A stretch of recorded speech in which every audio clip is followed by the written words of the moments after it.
truth. Then what you do is you say, hey, I don't know the truth. Hey guys, I don't know exactly how this is going to play out. These are some contingencies that I'm preparing for.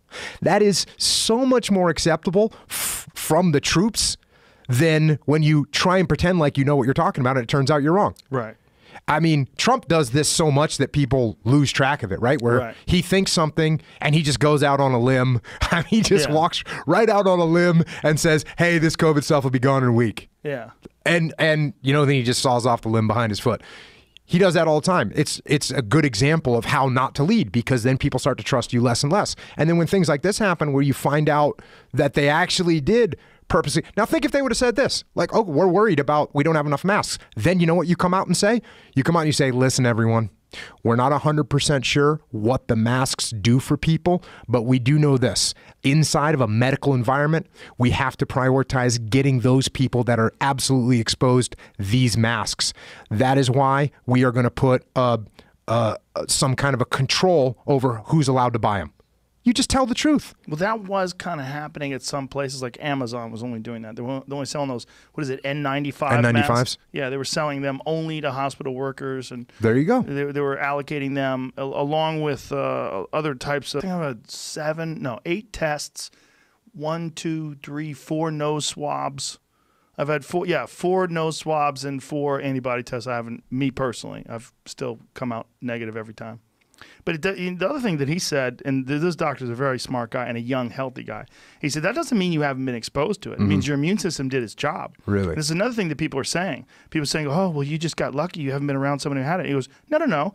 Many of the people that I tested are positive are in a family where the other people that are also in that family are negative. So they have it. They've been around these people for fucking weeks, and they don't get it. Why? Because they have a better immune system, particularly children. So I guess I'm in a win-win situation now, because if I had it, if I tested positive, it's like, see, no factor. Exactly. I powered through it. You beat it. Now, even if I didn't have it, I'm going to say, hey, see, I beat it. Yeah. I'm going to win-win. Yeah.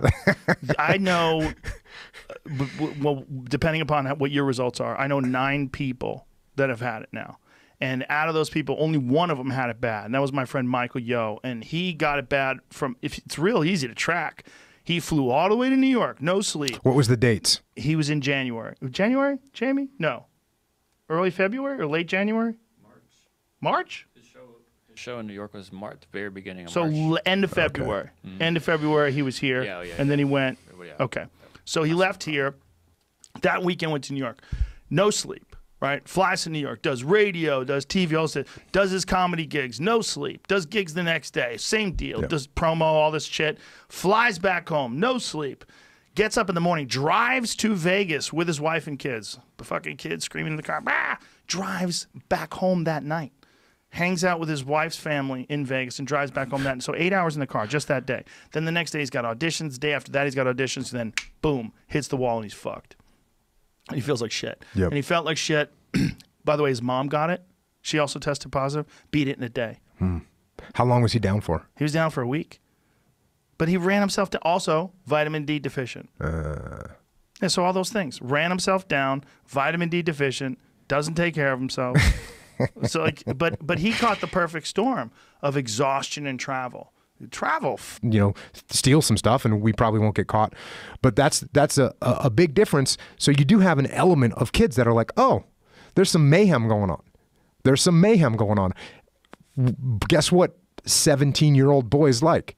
They like mayhem. They like mosh pits, right? You love that stuff. Yeah. That was my childhood. If there was some mayhem, I wanted to find it. Right. And that fuels these things. Normal boy behavior. Normal boy behavior, especially when those boys are getting told, don't go out, don't do this. And they're being locked up in houses right now with COVID. They've got freaking steam coming out of their ears. And then all of a sudden the cops are going to stand down while you smash windows and steal shit and everybody can get free sneakers. Yes! It had nothing to do with George Floyd. It had so many things to do with so many different